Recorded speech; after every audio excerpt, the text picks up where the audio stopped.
You know how we were just talking about how dangerous it is to not acknowledge when you're getting stabbed in the back as the knife is literally being pushed through you? Remember we talked about that like just now? Well, this is that. Khanna. Bill Kristol is one of the most thoughtful voices in defending liberalism and the democratic institutions in our country. Learned a lot in our conversation about shaping also an inclusive narrative around American patriotism. I was a strong, you know how Ro does. Ro, whenever he get called out, he start trying to defend himself on Twitter and actually digging his hole deeper. Yeah, that's what's happening. As you can see with this, oh shit, that is a ratio for your ass. God, and I'm not the type of person to believe in ratios, you know, necessarily. But when they happen in a row, they're usually earned. So he says, I was a strong and early critic of the war in Iraq, and Kristol and I have very different worldviews on foreign policy, not really. But to have a discussion about strengthening liberalism and liberal institutions with people you disagree is in my view needed in a pluralistic society. So yeah, in principle, I agree with that. It sounds really, really good. It really does. But I just want you all to look at this Bill Kristol guy. Just really quick. Some of the stuff that he stands for.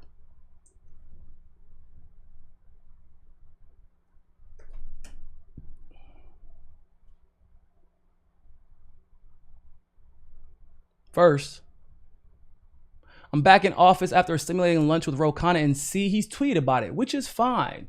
But with some on the left, I'm sure Khanna can, not with some on the left. He says anybody who is a human being.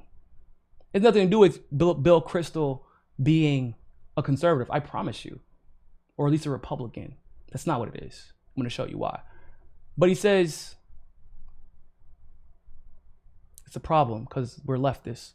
And I'm sure Ro can take the heat. As for me, I benefited from our talk, and I admire Ro's willingness to argue and occasionally agree. What are y'all occasionally agreeing on? Is it something like perhaps Russiagate? Oh, by the way, Ro retweeted that. You know, it's because it's the left that has a problem with you legitimizing someone like Bill Kristol, who is just a dishonest actor through and through. So Bill Kristol is a case in point, an architect of the Iraq War that, you know, Ro was an early, opposer to, apparently, supposedly. Kristol is a spokesman for a form of republicanism that's the antithesis of Trump's neoconservative and interventionist. Kristol's recent opposition to Trump has earned him plaudits from liberals and regular guest slots on MSNBC. With Trump set to leave office in a month, Kristol took to Twitter on Wednesday to predict a violent end to the year. According to Kristol's unnamed sources, who in turn spoke to people on the inside of Trump's administration, the president's firing of Attorney General William Barr possibly foreshadows a Christmas Eve coup d'etat by Trump. This is what Kristol was asserting. He says this threat is based on conversations with people whose information and judgment I trust, who in turn have spoken candidly with Trump appointees still on the inside. Here's a question. Why did Trump and Barr, when they negotiated Barr's departure, settle on December 23rd? I imagine that's when people went on vacation. And then he goes on to say, Trump is likely planning a Christmas Eve coup.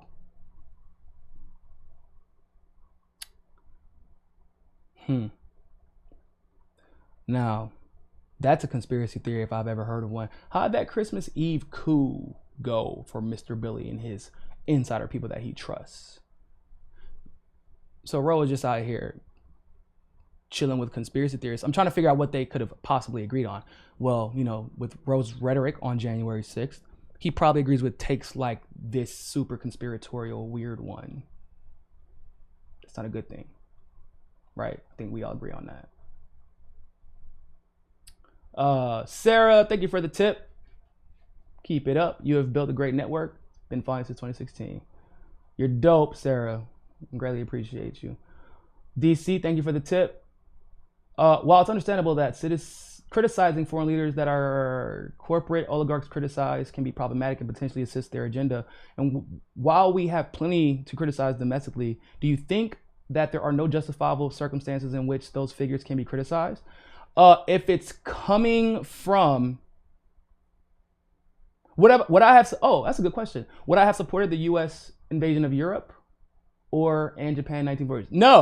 No, because actually Japan bombed us in response to crippling economic sanctions, and so if we would have actually worked in conjunction with them in a bilateral agreement, it would have worked out for everybody, and Pearl Harbor would have never happened. If we didn't lie to enter the war in World War I, which was solely based off of, despite all of y'all basically understanding that World War I happened because some random archduke who wasn't in charge of anything was assassinated. No, that's not what happened. We entered because of the Lusitania attack that ended up being debunked by the CIA itself, and they released files that showed that the Lusitania was not American, it wasn't a citizenship, it was actually Great Britain, and it was carrying weapons. So that was a lie to get us to go in. And the entire war itself was to stop Germany and Russia from surpassing us in the Industrial Revolution. Now, obviously, the Treaty of Versailles led to the destruction of Germany's economy, their military, and keeping them on a crutch based on a lie that was meant to do exactly what ended up happening, which is ensure Germany never catches up, at least at the time. Well, no, they never caught up to us again, or the UK. One could argue. And then Hitler comes.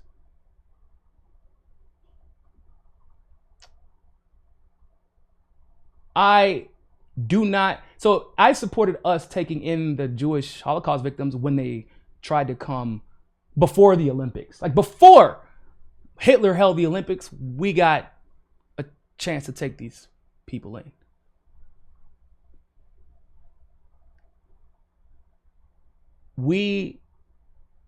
People were put in a position where they were propagandized so much they were like, oh, we're the heroes. People believe that we're the reason that the war was won. We bombed Japan, after the war had already been won. Because of the events that took place, it led to I can go on for days about that. So the moral of the story is, I don't know if I would have supported us. I don't actually believe that I would have supported us going into Japan, because Japan didn't even want to be a part of the damn war. They were retaliating against us, as usual. The creation of Nazi Germany was funded by our corporations. Literally. Look it up. Ford and GM, at least those two, sued the United States for bombing their Nazi subsidiaries and won. I know. It's kind of disgusting.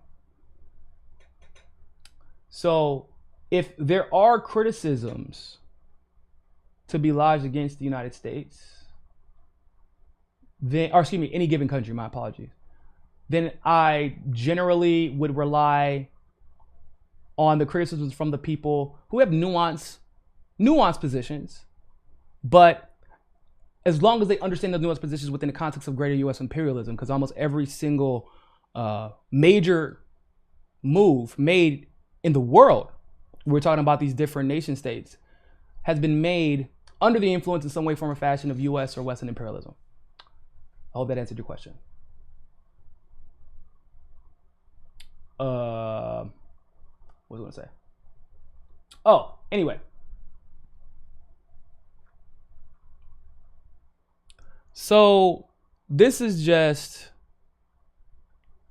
Bill Kristol's stance on his weird conspiracy theory of Trump having the capacity even to establish a Christmas Day coup. Like, Trump is going to work on a holiday, first of all. Like, Trump's really going to work on a holiday. So, there's that. Then,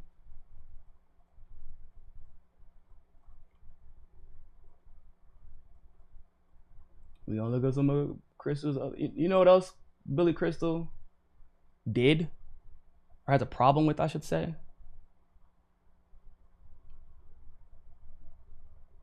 Basic diplomacy.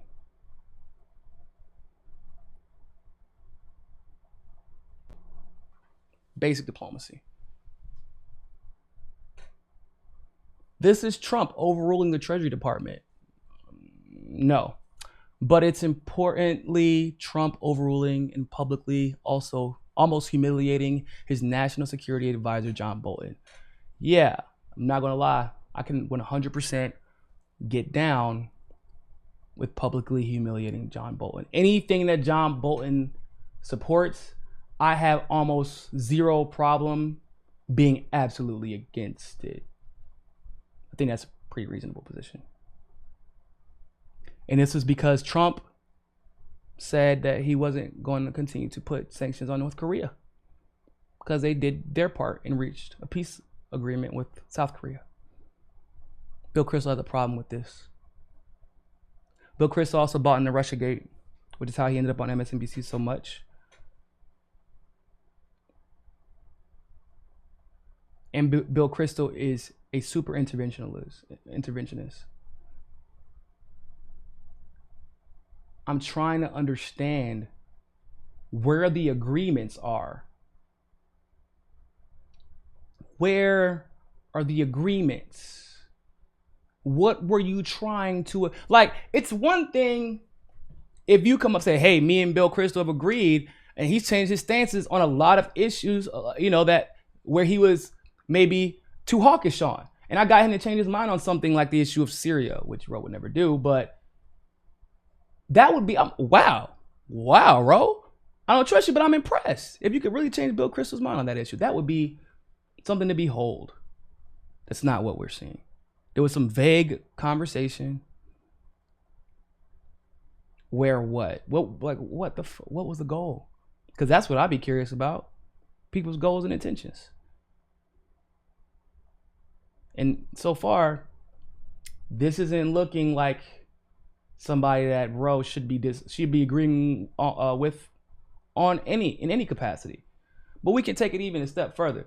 So, like I said, at this point, I feel like most of you all who have been around for quite some time understand our record on predicting bullshitters is sitting at 100%. We're 50-0 when it comes to predicting whether or not somebody's full of shit. And there's a reason for that. We just pay attention to what people show us. So we are going to go back and we're going to look at one of our clips where we predicted. I know a lot of people said they have been right about Khanna. There are some legitimate progressive critiques of AOC you can make, but Nancy doesn't make any of them. Of AOC legitimate is on. We're going to look at this real quick. Khanna, you're supposed to be Bernie Sanders' national co-chair. You're supposed to be a Justice Democrat. It's me watching. This is the woman who regularly bags on AOC illegitimately. There are some legitimate progressive critiques of AOC you can make, but Nancy doesn't make any of them. It's just, can you believe she's more popular than me? Oh, but she's not more popular where it counts with the votes in the House of Representatives. Like, bruh. But you won't speak up to defend your fellow Justice Democrat, the one that you claim to not know was running against Joe Crowley when you endorsed Joe Crowley. And people have wondered why I always call Khanna the first progressive careerist. Now you know why. Because it seems like he's more concerned about his career. He knows enough about Bernie Sanders' following to know that these type of ridiculous glowing remarks, these unwarranted and unjustified glowing remarks of Nancy Pelosi will start to make people question Roe's loyalty to the movement. He has to know this. So why do it? Because it seems like he's only worried about himself, honestly. He's worried about his career. Now I want to go ahead and move on to the statements he made about Barr. Because I want to make sure he's worried about his career. Question Roe's loyalty to the. So why do it? Because it seems like he's only worried about himself, honestly. He's worried about his career. Now, you have to understand, when I initially made these statements, people were like, oh my God, I can't believe you're being so mean to Khanna. He's an ally. He says some of the same things that we say. He's Bernie's, at the time, co-chair alongside Nina Turner. Yeah, but what about the fact that he literally takes stances that are completely and totally opposite to everything we stand for in an inconsistent fashion? Like his positions on Israel or Russiagate, or literally boosting Nancy Pelosi, who directly undermines Medicare for all, which is one of the main reasons people considered Khanna to be, our guy. What about the fact that Silicon Valley allowed him to be a congressman? That's who he represents. No, you're just being mean, Niko. You know how I feel? I feel like Rose on our team. I feel like it. What about the fact that Robbie Yeager uncovered that Robbie was the one who actually uncovered the people having suspect stocks that they were moving right before the pandemic, and Roe was on that list, and Robbie was the one who broke that news, and Roe even responded to Robbie with an excuse as to why he had some controversial moves that were made in the stock market, him and his wife, and he didn't give a really good reason, but Robbie broke that news, and people were still, this looks really bad. It looks really bad, but we don't want to, hurt our allies.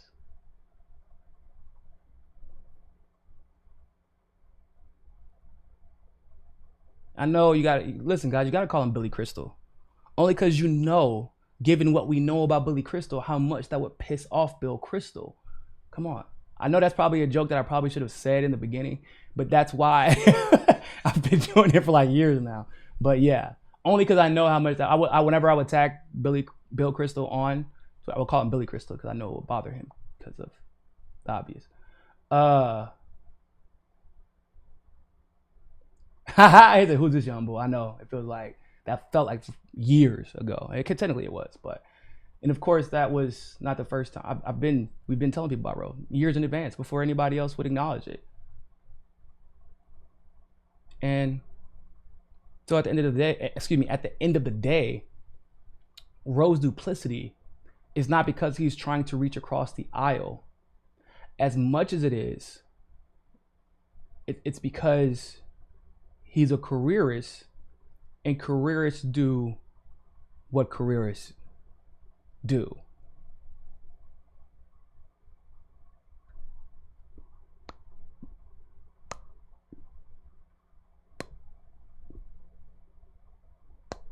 I mean, this is the danger of wolves in sheep clothing, right? Like, this is the danger of it, because Roe was able to hide in plain sight for the last since he got elected in 2018. It's 2021. I mean, I would say maybe towards the middle of 2020, people realize what kind of person he is. But how long did it take? How much damage was done when you compound that with the damage of people like the Squad, like the TYTs? How? This is why we try to get ahead of the curve, people, because we don't have much time left. Like, wow. Bruh, do y'all see the state of the world right now? We don't got time to ignore obvious shit. We don't have time like that anymore. We are seeing a blitzkrieg right now, the likes of which we have probably never seen, really. AFRICOM has ramped up. We have ramped up the troops in Africa. There are leaders dying or being assassinated all over the country. All over the continent of Africa. The Haitian president was literally assassinated by people who were claiming to be DEA, and at least one of them were confirmed to be a DEA informant, which probably really means CIA, because DEA is just a subsidiary of the CIA as far as I'm concerned. We are seeing Cuba be demonized in a way we haven't seen them demonized and focused on in years. I don't know if y'all know, but y'all know there was an assassination attempt on Maduro's life not 3 weeks ago, people.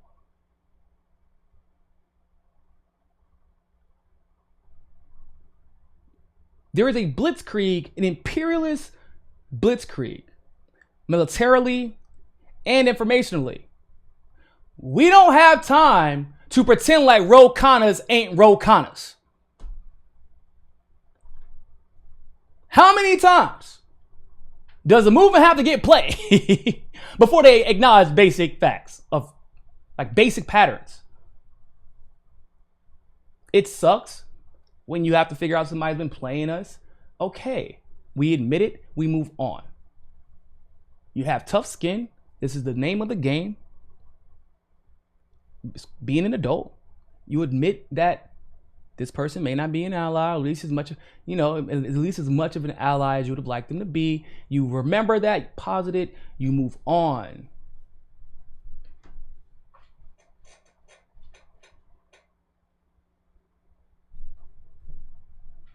It's sad, but it is what it is.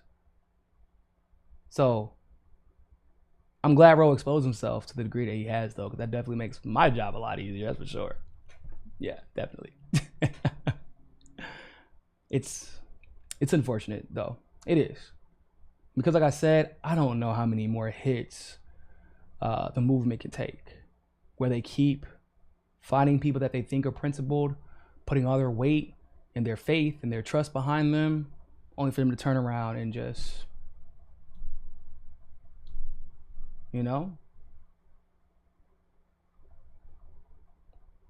make money off of it. I don't know, that's the shortest way to put it. They make money off of it. They throw everybody else under the bus. They take their clout and their basketball and they go home to their mainstream media job with whatever. That's the Ro is Ro and whatever, it is what it is. But in the grander scheme, that's what shit like Ro, Bernie, unfortunately what it looks like Nina is about to do. What Kyle did, stabbing Jimmy in the back. What TYT did, stabbing Jimmy in the back.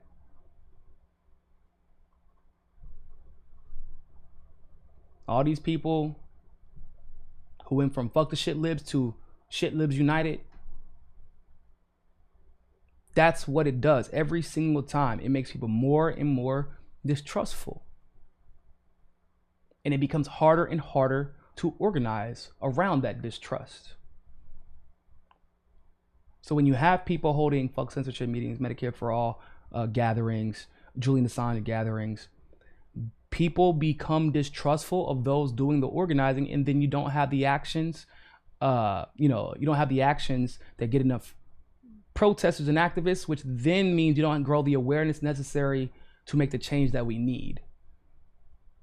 That is the importance of exposing duplicitous actors like Ro Khanna or Jackson Hinkle or Kyle or TYT or whatever.